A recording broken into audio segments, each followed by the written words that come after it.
AITA for refusing to pay my best friend for showering and doing laundry at her place due to unforeseen circumstances. She even asked me to pay for accidentally connecting to her Wi-Fi. I have been best friends with this girl for almost 4 years now. At least, I thought we were best friends. Over the years, there have been a lot of small issues, most of them revolving around money. I never really made a big deal about it because I hate conflict. I am the kind of person who would rather eat a loss than argue, especially with someone I care about. But now I am sitting here questioning the entire friendship because of something that just happened, and I honestly need to get this off my chest. During our friendship, it became kind of a pattern. We would go out for coffee, and if I said I did not have the money for it, she would quickly jump in and say, "Oh no, I got this," insisting she wanted to treat me. Other times she would suggest we grab breakfast somewhere, and if I hesitated because I was broke that week, she would immediately offer to pay. I always appreciated it, and I never asked or expected her to do it. It always seemed like something she genuinely wanted to do. It would also happen when we went out with her boyfriend.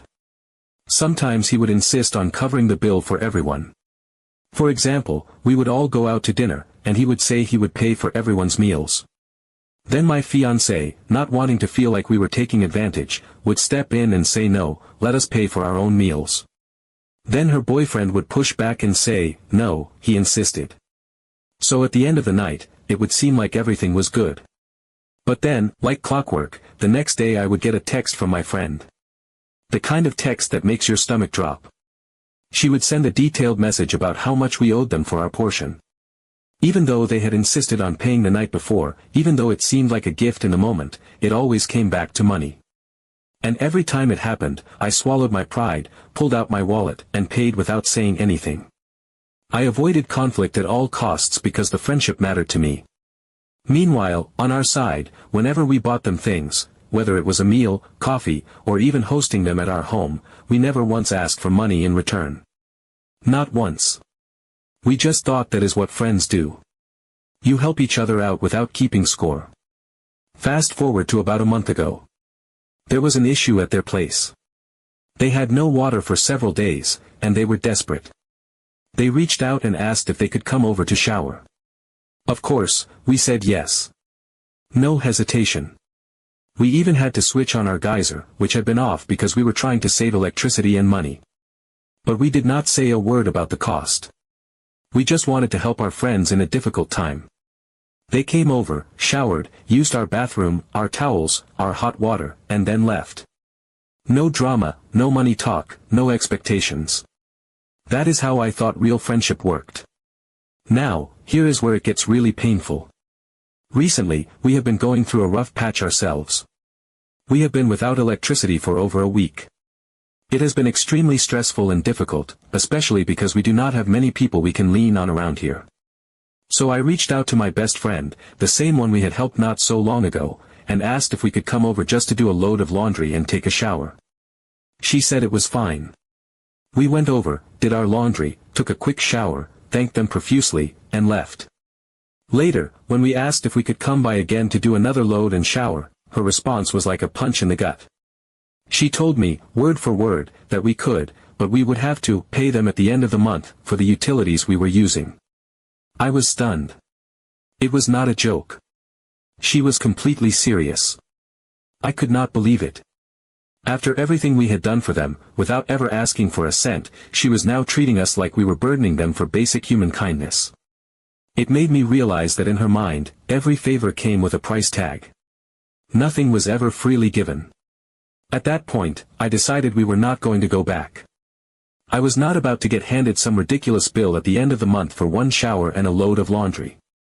I felt completely betrayed. We have gone without clean clothes. We have gone without a proper shower. All because I cannot bring myself to look at someone who calls me her best friend and see just a ledger of transactions instead of real love and care. And the thing that cuts the deepest is that I know, without hesitation, if the roles were reversed, we would have helped them again. And again. And again. No questions asked. No expectation of payment. Just because that is what you do for the people you care about. I keep running through it all in my head. Every little moment where I thought we were being friends, and now I realize maybe I was just a convenience. Someone to split costs with. Someone to keep tabs on. I feel stupid for not seeing it sooner. For always paying back those offers that were never genuine gifts. Now I am sitting here wondering if I am the bad person for refusing to pay them. For refusing to play into this weird transactional version of friendship she seems to think is normal. Part of me wonders if I should have just sucked it up again, paid whatever bill she thought we owed, and kept the peace. But a bigger part of me is done pretending that this is okay. Am I the asshole? Update 1. I thought that would be the end of it. I thought after the whole shower and laundry situation that things would quietly fizzle out. I accepted that some friendships are not what you thought they were, and even though it hurt, I was ready to move on. I told myself that not every loss is a loss, and that some people reveal their true colors when life gets uncomfortable. A few weeks went by. No contact. No apologies. No attempts to talk things out. Just radio silence. And honestly, that was fine with me. I was tired of feeling like a transaction instead of a friend. I was tired of keeping score in a relationship that was supposed to be about care and trust. One Saturday morning, I decided to visit the local farmers market. It is a cute little spot in town where local vendors sell fresh produce, homemade crafts, and sometimes you just go there to feel human again. It was a nice day, sunny and warm, and I thought it would be good for my mental health to get out of the house for a bit. As luck would have it, when I arrived and parked on the street near the market, I noticed her car immediately. She was there too. I froze for a second, debating whether to just turn around and find another place to park, but before I could even make a decision, she spotted me and quickly waved me over. She seemed cheerful, completely normal, like none of the weirdness from the past month had happened at all. She called out that there was always space next to her house, just down the block, and said I could park there if I wanted because it was closer and safer. It sounded like a nice gesture, an olive branch, and in that moment, I told myself that maybe I had been too harsh. Maybe they were just going through a tough time when all of that had happened. Maybe this was her way of trying to mend the gap without actually having to say it out loud. So I thanked her, drove a little further down, and parked near her house. It was a quiet spot, safe, and I figured it was no big deal. I locked up my car and walked back toward the market. We ended up strolling through the stalls together. We laughed at the ridiculous sizes of some of the vegetables, sampled some homemade jams, and for a little while, it felt easy again. It felt like the friendship I thought we had. I lowered my guard. I smiled without forcing it. I started to believe that maybe people really can come back from bad moments. We parted ways with a casual wave and a promise to catch up again soon. I went home that day feeling lighter. Hopeful. Nostalgic, even, for the years when things were simple between us. Then the next morning came. I woke up to another message from her. Another one of those messages that I had come to dread. I opened it, expecting something like a funny meme or maybe a link to a cute farmers market event. But no. It was a bill. An actual itemized message telling me that since I had used her private parking space, I now owed her $5. $5 for leaving my car there for 2 hours. She even justified it by saying that it was private property, and with utility bills and property taxes going up, it was only fair that people contributed if they used her resources. I sat there staring at my phone, the anger slowly creeping up my spine. $5. $5 for a friendly gesture she herself had offered, in a moment where I had not even asked for anything. I did not even reply. I did not have the energy. What was there to say at this point that would not sound completely absurd? I realized, in that moment, that there was no miscommunication. No misunderstanding. This was not about tough times or bad moods. This was about who she was, deep down. Someone who puts a price on every tiny gesture, every favor, every second of shared space. I fell silent. I did not respond, did not acknowledge the message, did not argue. What was the point? There was nothing left to salvage here. This was not a friendship built on mutual respect, kindness, or generosity. This was a constant accounting of debts and favors, a never-ending balance sheet where every interaction came with a hidden cost. This is no longer a friendship, this is some kind of parody of it. Update 2. After the absurd parking space bill, I knew I needed to distance myself from her. There was no other way. I did not announce it. I did not confront her. I did not give her a dramatic farewell speech or type out a long message explaining all the ways she had hurt me. I just stopped reaching out. I stopped making plans, stopped sending memes, stopped checking in. I let the silence grow between us, like a thick, heavy fog rolling in, slowly erasing what once had been a clear, open road of friendship. I thought, if I just stayed out of her orbit, if I politely, quietly kept my distance, it would all fade away naturally. No explosions, no arguments, just a slow, merciful drifting apart. I wanted peace, not another exhausting situation where every smile hit a price tag. But life in a small town does not let you disappear so easily. There are only so many cafes where you can sit and pretend to be invisible. Only so many little shops and markets you can walk through without bumping into someone you would rather forget. Everyone's lives brush up against each other like branches tangled in the same too small garden. No matter how much I tried to steer clear, some collisions were unavoidable. A couple of weeks later, my fiancée and I decided to grab a quick coffee at one of the small local cafes we used to love. It was not a big, orchestrated outing. It was one of those casual, unplanned moments where the air feels too heavy inside the house and you just need to be somewhere else, somewhere that smells like fresh coffee beans and homemade pastries, somewhere you can pretend that things are simple again. We wanted to breathe, to laugh about silly things, to remind ourselves that life was bigger than the disappointment of losing people you once called friends. We chose a table by the window, tucked into the corner, ordered our drinks, and for a little while, it felt almost normal. We talked about nothing important, shared quiet jokes, stared out at the sleepy street lined with cars and bicycles and overflowing flower pots.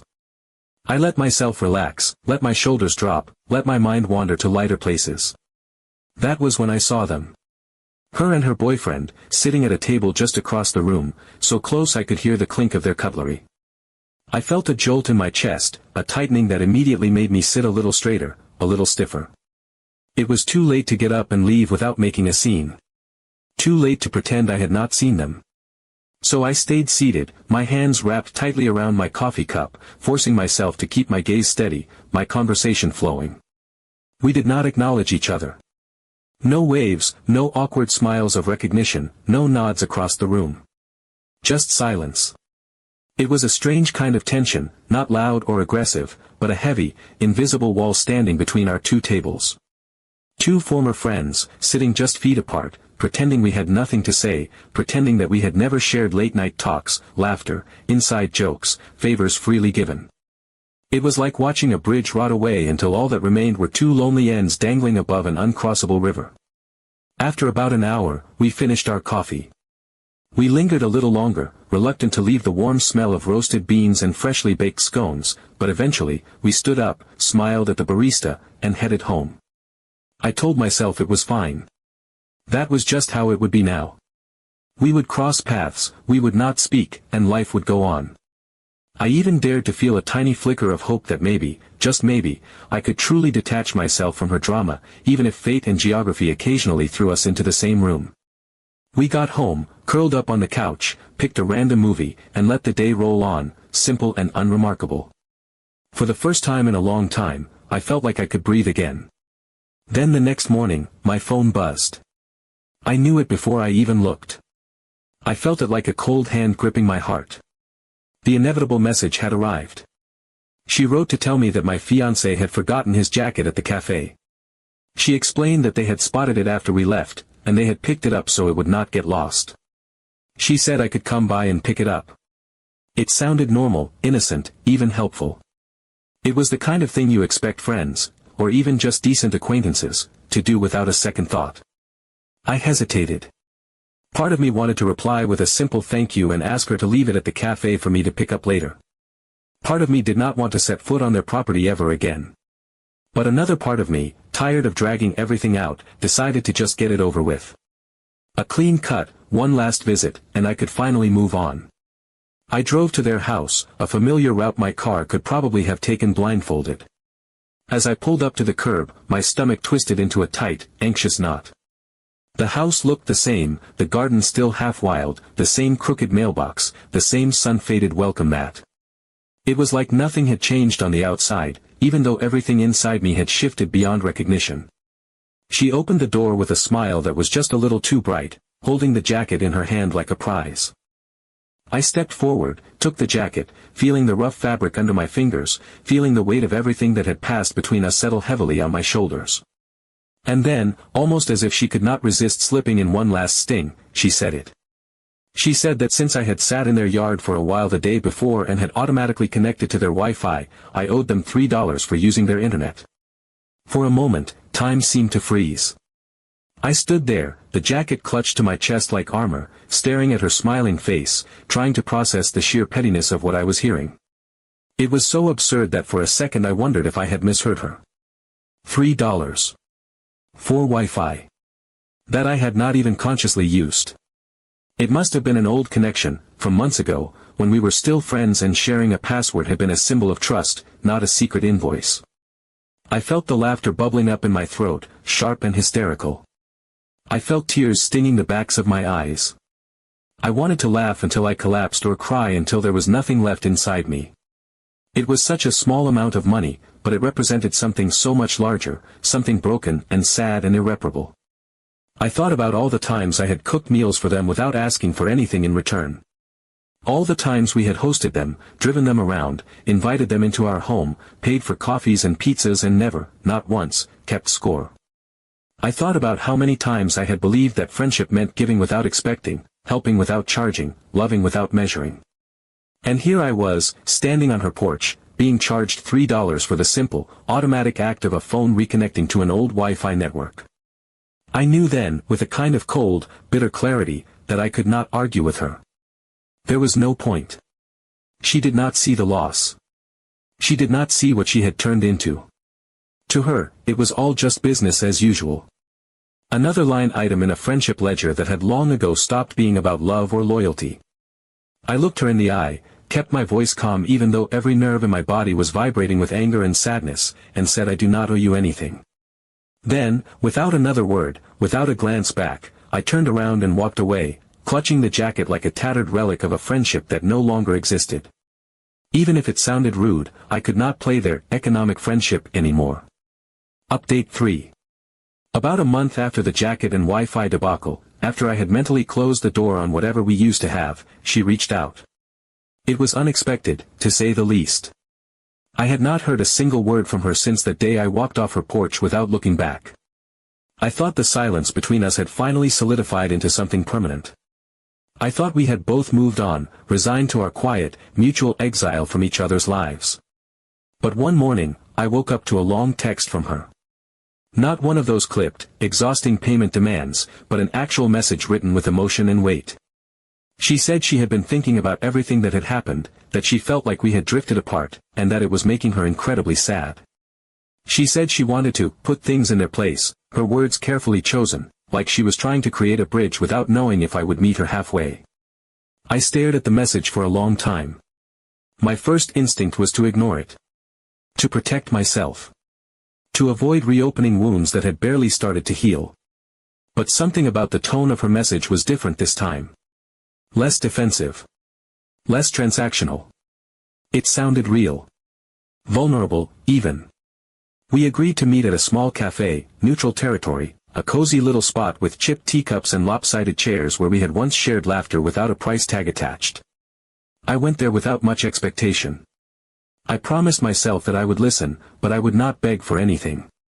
If it turned into another exhausting accounting session, I would leave and that would be the true end of it. From the moment I walked in, the air between us was tense. Not angry, not cold, but heavy, like two people carrying too many unspoken words between them.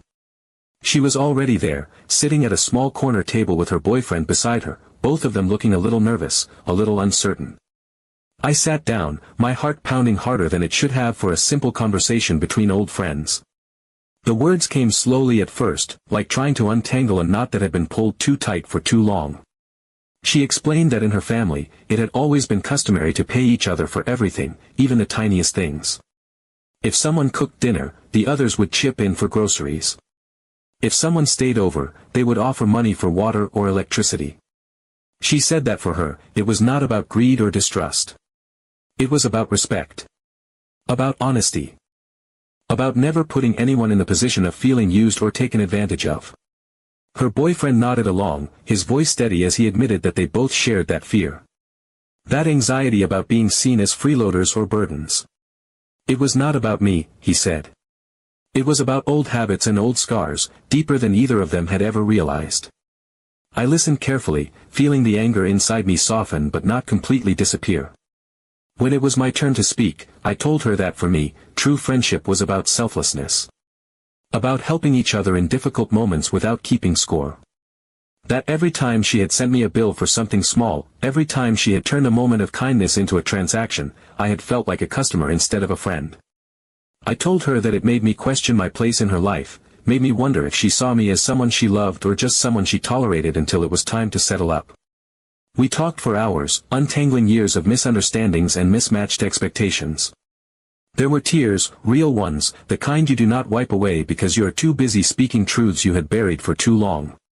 At moments it was raw and painful, exposing old wounds we had both hidden behind politeness and avoidance. But it was also strangely healing. For the first time in a long time, we really heard each other. Not just listened, but heard. The fear behind her actions. The hurt behind mine. We agreed that if we wanted this friendship to survive, we needed to set a new foundation. We would establish a simple rule: if one of us wanted to pay for something for the other, we would be clear about it. No assumptions, no awkward silences, no passive-aggressive texts the next day. Just honesty. Either say, "This is my gift," or say, "I would appreciate if you could cover your share." Straightforward. Open. Human. From that moment on, everything changed. There were no more strange coffee or Wi-Fi bills arriving like miniature grenades in my inbox. There were no more tight-lipped smiles hiding quiet resentment. Instead, there was clarity. Respect. Understanding. She still sometimes offers to pay for something when we go out, but now she says it plainly. She smiles and says, "This is my treat, do not worry about it." Other times, if it is a bigger expense, she says, "You can give me some of it later if it is convenient for you." No guilt. No demands. No unspoken strings. And I, in turn, have learned to communicate better too. To say when I am uncomfortable. To say when I cannot afford something without feeling ashamed. To draw boundaries without feeling like I am punishing someone. I learned that it is not weakness to tell someone what you need. Our friendship is not perfect. No relationship ever is. But it is real now. Rooted in truth instead of silent resentment. Built on honesty instead of invisible debts. And every time we sit across from each other now, laughing over coffee or sharing a meal, it feels lighter. Easier. Freer. I am glad we did not give up. I am glad we did not let unspoken expectations and misunderstood intentions tear apart something worth fighting for. Because now, after all the hurt and the awkwardness and the growing pains, we have something stronger, something better, something that feels like true friendship at last.